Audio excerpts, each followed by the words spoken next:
pusit na mga lods. Kaso konti pa lang yung huli natin mga lods. Wala pang laman yung styrofoam natin mga lodi oh. Yelo pa lang mga lods. Mag-aalas 12 na mga lodi.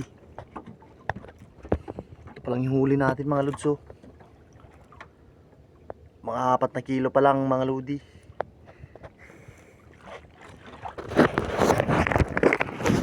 Mamaya mga lods, baka sakaling madagdagan pa natin mga lodi.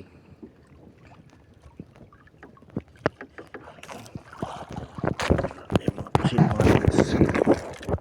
Mga lods oh, sa ilalim yung mga pusit oh.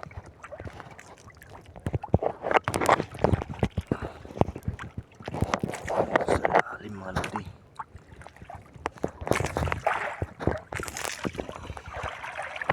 Masyadong makita mga lods.